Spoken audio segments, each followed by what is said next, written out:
Gli incentivi edilizi sono preziosi per promuovere la messa in sicurezza e l'efficientamento energetico del nostro patrimonio edilizio esistente per alimentare proficue politiche di rigenerazione urbana. Ecco perché dopo la chiusura del capitolo super bonus al 110% abbiamo voluto organizzare questo convegno in sinergia con la Camera di Commercio con l'obiettivo di mettere a fuoco tutti i bonus edilizi rimasti in vita per il 2026 grazie alle leggi finanziarie dello Stato e della Regione Siciliana approvate negli ultimi giorni dello scorso mese di dicembre. Al convegno sono intervenuti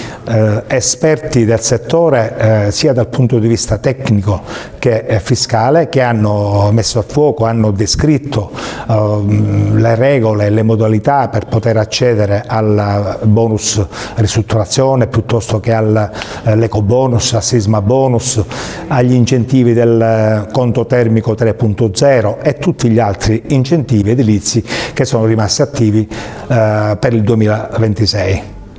Oggi con l'Ordine degli Architetti di Agrigento abbiamo parlato di bonus edilizi, in particolare dell'intervento fatto dalla legge di bilancio 2026 che va in continuità rispetto alla legge di bilancio 2025, quindi abbiamo affrontato le tematiche relative alle aliquote applicabili e alla dicotomia che si applica al 50 o al 36 al secondo della condizione soggettiva del contribuente. Ovviamente abbiamo anche parlato di bonus che sono ormai terminati, super bonus o il bonus eliminazione delle barriere architettoniche, per poi concludere con il bonus mobili.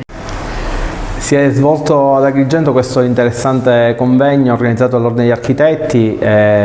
in cui si è parlato delle opportunità che oggi ci sono per la pubblica amministrazione ma anche e soprattutto per i cittadini privati per accedere a incentivi importantissimi per riqualificare dal punto di vista strutturale ed energetico i propri immobili. È un momento questo in cui veniamo fuori da 3 anni di incentivi legati al super bonus e quindi oggi si fa il conto con quello che rimane a disposizione per i cittadini per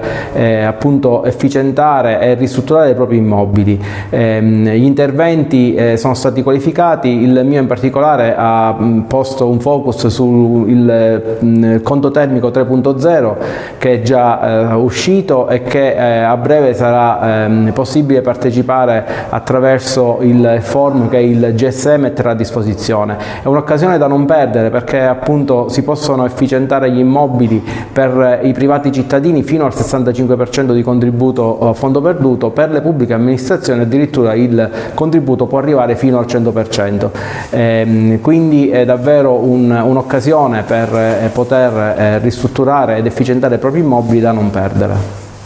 Oggi l'Ordine degli Architetti ha organizzato questo interessantissimo convegno, i bonus edilizi attivi nel 2026, che noi come Camera di Commercio abbiamo l'onore di ospitare. C'è il nostro patrocinio, anche perché è un tema interessantissimo che coinvolge, oltre ai tecnici, coinvolge anche le aziende, coinvolge i cittadini e oggi avremo dei chiarimenti importantissimi su come funziona il bonus, anche perché le varie normative che si sono accavallate hanno reso la materia un po' caotica e quindi oggi avremo dei chiarimenti utilissimi ai tecnici, alle imprese e utilissimi anche ai cittadini che vorranno usufruire del bonus edilizio.